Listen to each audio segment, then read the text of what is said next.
Hey guys, it's Kim, aka Spartan Stitcher on Instagram, back again with another weekly cross-stitching update. This is video number 113, and today is the 22nd of March, 2021. And I worked on 4 different pieces this week. So, first thing I did is I got my page finish on Friends Forever, and then did a little bit more on the next page so I could finish my I finished the second sprint for History Sprints in Full Coverage Fanatics, and then I also finished the book, which I didn't write down which book it is, but which book I'm doing for this one in the March Bookshelf Challenge. So there's the design. Friends Forever by Ian Stokes, now a retired Haid. It was just under 2,000 more stitches since the last video. And let me move my thread so I can show it to you. This is 25 count Lugana. I'll try to get the whole thing. There we go. There's the whole thing so far. And then close up, the page that I finished is right there. And then I gridded the next page and moved all the part threads, so used those up, and then I did the black and I think a couple other colors to get the few hundred that I needed on the next page. So that page is all ready to go. So I'll get her face, her chest, more top of the dragon the next time I work on this, so that'll be fun. So there we go. Friends Forever. Excuse me. And I'll show you my history sprints when I'm done with all these to show you where I'm at. Then I worked on Supersized Color Expansion Museum Shelf by Amy Stewart. And again, I'm on this page right here with all this greenery. I guess those are supposed to be eggs. Are those supposed to be eggs? And I've been calling them rocks this whole time. We're going to call them dino eggs.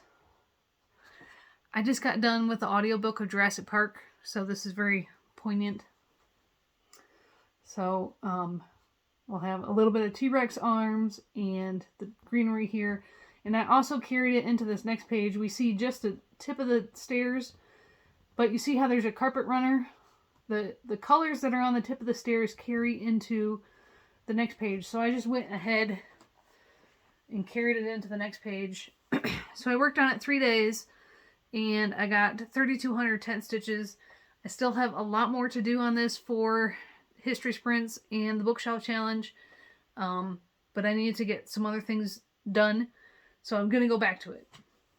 Still have more to do on it this month. So 25 count easy grid. There's the entire piece. And we'll come closer. So I filled in more in here, the dino eggs, and his arms are almost done.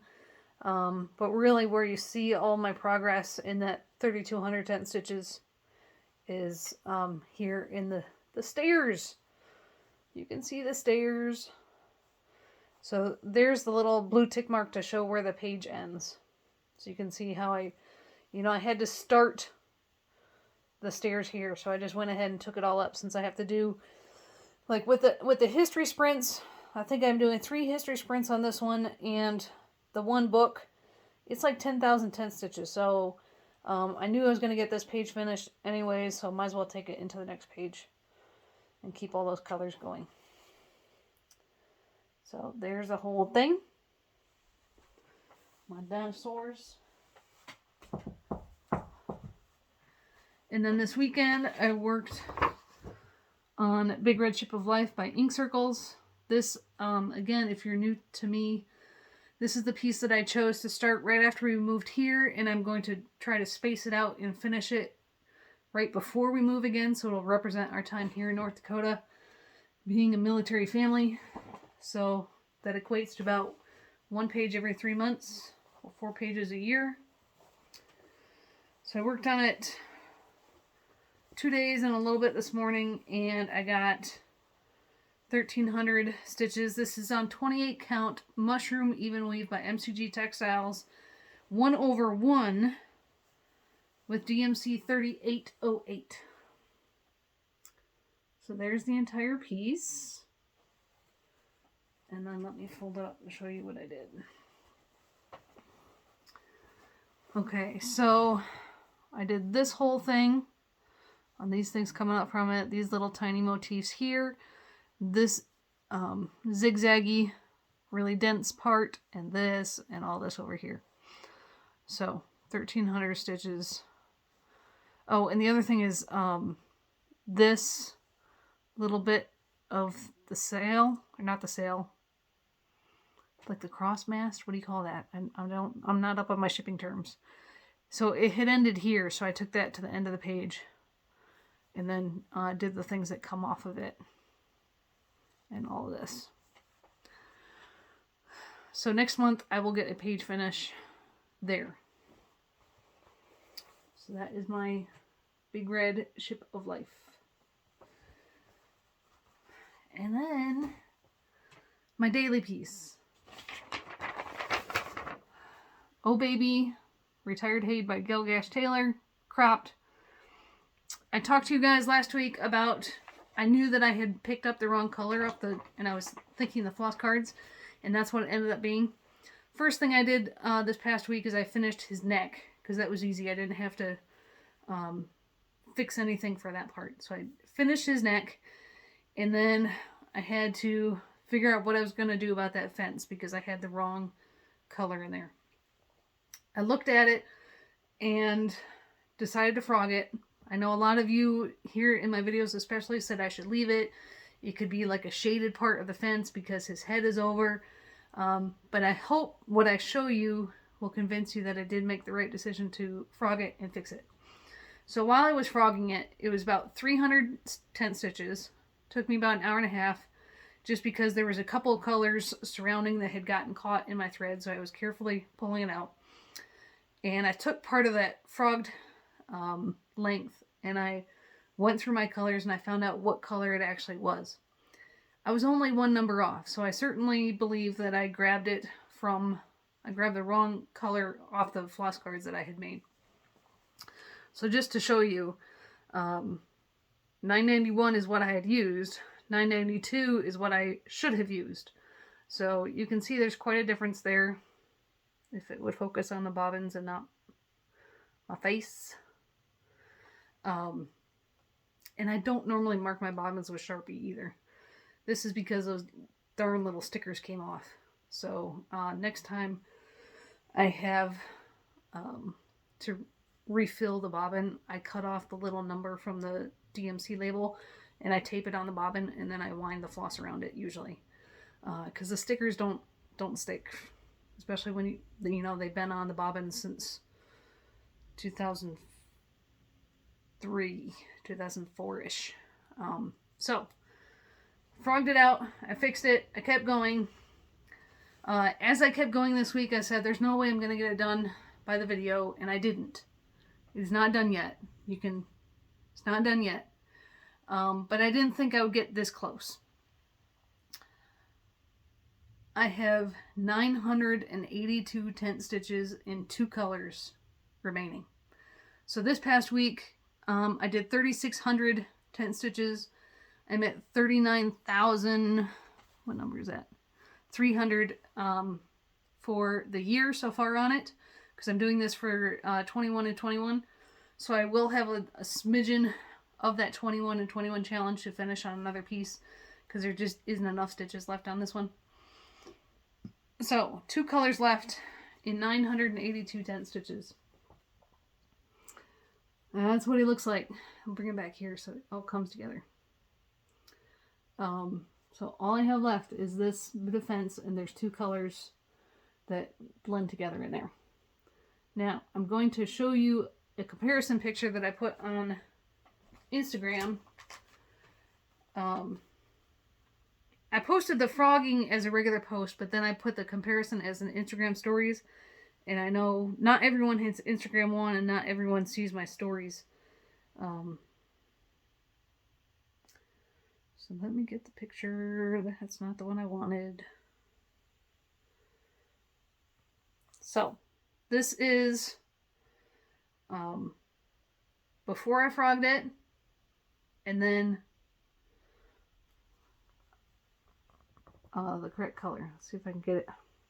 Darn glare. So do you see how much darker? This is the before, and this is the after.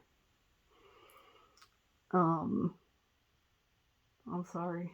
It's hard to see with all that glare. But this is a lot darker, and it's more a definite line, and this all blends together. And so you can see now when I show you the real piece without glare, it all blends nicely together. So I'm happy I took the time to fix that. And I've already worked on Big Red Chip today, so the rest of my time on this is, the rest of my stitching time today is on this. So I'm really going to try to finish it today. So if you're watching this video after Monday, the 22nd of March, I'm probably already finished it. Now, depending on what time I finish it, I may not post it on Instagram or in the groups until tomorrow because I want to wash it, iron it, that kind of thing. So that is my stitching this week. Let's see. Plans. Of course, I'm going to finish that. I'm going to work more on Museum Shelf. My birthday is that Friday? Yeah, my birthday's Friday. So I'm going to start Paris by Tia Governor. I still have to make my working copies, so I have to drive into town to do that. And if I still have time amongst all that, I still need to work on Trick or Treat as well. So my weekend away has meant that I probably won't get everything done. It's been getting harder and harder to finish all 3 books in the bookshelf challenge anyways because of all the tent stitching. So I don't know if I'll get all 3 books done every single month for the entire year, especially since I was late finishing Outlander. So now it's like trying to play catch up, but yet then I had a weekend away and I only worked on Oh Baby. So we'll see. I still need to get those stitches done on Trick or Treat. Yeah, I'll have to make a decision at some point to either do the books that have already passed or to skip a book and then get back on the month that's current. Full Coverage Fanatics has reached 5,000 members. Unbelievable. Thank you to everybody who has joined the group, who keeps it as drama-free as possible, and so we can just enjoy our love of full coverage. And that's it for my stitching content. We have a little bit of life updates and an Air Force story. So if you're not interested in that, thank you for joining me. We'll see you next week where I'll show you a finished Oh Baby. All right. Life updates. Oh, I didn't do that. Hold on. How can I'll figure out. Tomorrow is a cool day because I found a barn nearby the base here that has a horse potentially for lease that I could work with. Now, I'm saying potentially because this is the kind of horse that she wants to make sure she has the right person to work with the horse, make sure the person is right. So I will meet her and the horse tomorrow morning. So that'll be a fun time. And then the other thing that happened this weekend is this. We have a new addition to the family. This is a 1973 Plymouth Roadrunner. It's in really good condition for as old as it is. The odometer has rolled over, so we don't know exactly how many miles are on it. It is not the original engine. It has a 340 in it, but like there's no rust. The interior is really clean because it spent most of its life in New Mexico, so no rust or road salt damage there. So that was our investment because we got it for a good deal and it's already worth more than we paid for it. And all 3 stimulus checks pretty much covered almost cover the entire cost of the car. So that's what happened this weekend, is we now have a Roadrunner. It's a stick shift. I never learned how to drive a stick shift. And plus my husband said it's a little bit different because it's a 4-speed box. I don't know what that means. So he was having some problems with it too. But it's a really cool car. And so now he has something to tinker with. Because his only other hobby is playing video games. And I told him he needed more hobbies. Besides just hanging around at home and playing video games once the girls go to bed. So now he's got a hobby. He didn't want to spend the money, but I quickly added up the cost of paying Spencer's board for the number of years that we've had Spencer. I said, this is how much money we spent on my horse hobby. You can spend enough money to buy this car. All right. That's it for Life Updates Air Force story. We're going to talk about weapons loadouts on airplanes and different kind of weapons. My husband is actually flying right now, today, so maybe more stitching time because he's flying and I can do an easy dinner for me and the girls. He was supposed to fly last week too, but the jets were broke and he was flying in the second go, so the second time the jet was flying that day, and it was broke and maintenance didn't have enough time to fix it, so he didn't fly last week. But he flew today. He's up in the air, and if the weather stays nice at the place where he's going, like he's flying out and then coming back, they get to drop some bombs, training munitions. So these are 500-pound gravity bombs. There's no guidance kit on them at all. You see they're blue. Blue means inert or training. And they also have the word empty on them. So that is the bomb bay of the B-52. And they're just dropped straight down. Gravity. Now, when you're looking at munitions, because like sometimes you'll go to an air show and you'll see munitions on aircraft and you might be a little worried. Well, blue, as I said, means inert. If it's got yellow on it, yellow stripes, that means high explosives. It is not a training munition. So let me go to some pictures I took when I was deployed with Seymour Johnson back in 2006. Okay, so not the best pictures, but I took these. You see how there's yellow on the front?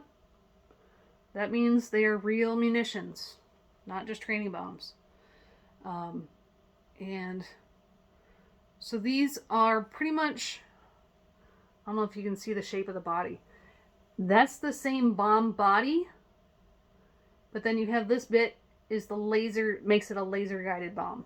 So this is what actually makes it precision instead of just gravity.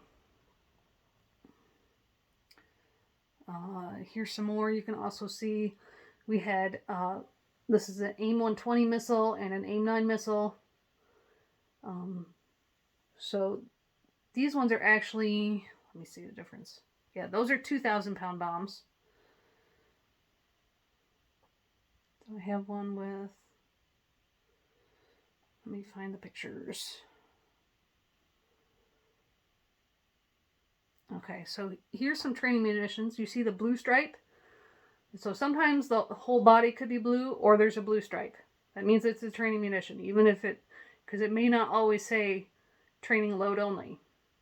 Okay, so this is a, essentially it's concrete inside instead of explosives, but it's got the active guidance system. So they can practice dropping laser guided bombs and, you know, using their targeting without actually using explosives.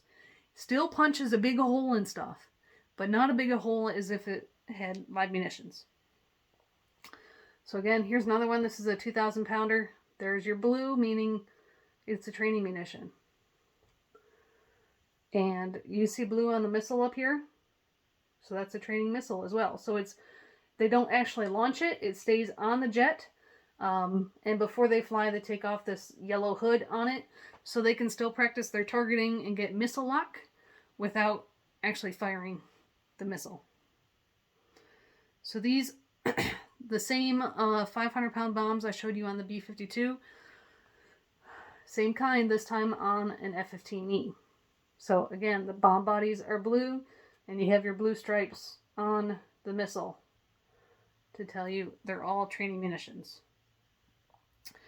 Here's a picture from the munitions shop where they're actually building the bombs. They put all the pieces and parts together. So they get the body as one, and these yellow stripes, so that means they're live, high explosives. Bomb body is one. They put the tail kit on, and then they put these parts on. There's aircraft maintenance officers and there's munitions maintenance officers. I was not munitions, and so I don't know enough to tell you, oh, this is this kind of bomb. I can tell you if it's 2,000 or 500 pounds.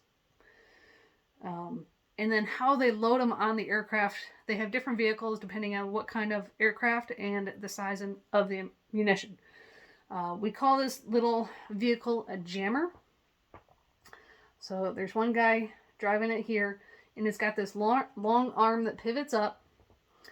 And so there's the weapons crew is always a 3-man crew for safety reasons. So there's one guy on the far side loading up this launcher, one guy here loading it on this side, and then the guy driving the jammer.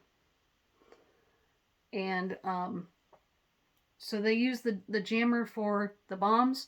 For the missiles that go up higher on the wings, they will drive it over to the jet on the jammer, and then all three as a team will lift the missile and load it up onto the jet because the jammer can't reach that high.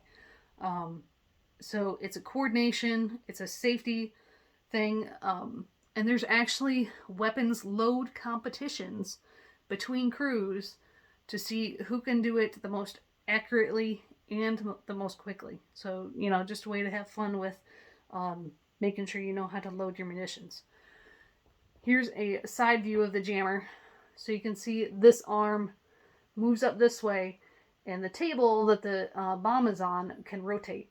So you can see the jammer is approaching from a 90 degrees differently to load this one than in the previous picture.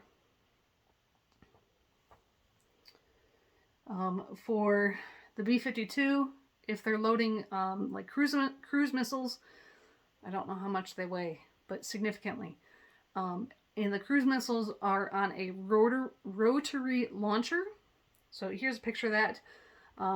So they have a different kind of vehicle to drive it up to the B-52. So this was at an air show. So these are all for show. And this would go in the bomb bay. So over here. And then this. So these are cruise missiles, and this whole thing can turn and launch them. But they can also load 3 of those cruise missiles. These are AGM-86s. I actually wrote that one down. They can load them on the wing pylons. There's that same vehicle to load them up.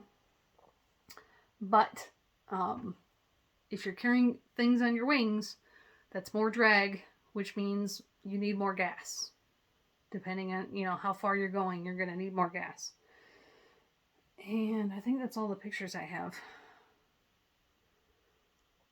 So the people who build the bombs, put the bombs together, are munitions. The people that load them up on the jet and deal with how the jet interacts with the munitions are weapons troops. Very important to know that difference if you're actually working with those maintainers. The munitions guy, they call themselves ammo. So they're saying is if you ain't ammo, you ain't SHIT. And then the weapons guys have other, they're very loyal to their career field. So the weapons guys deal with also like installing and maintaining the gun in the F-15E. So a little bit difference between training munitions and live munitions. So blue is inert. Yellow means danger. Danger, Will Robinson. So if you ever go to an air show, you can use that knowledge as a, piece of trivia for whoever is with you. All right, that's it. I hope everybody has a good stitching week, and we'll see you later, guys. Bye.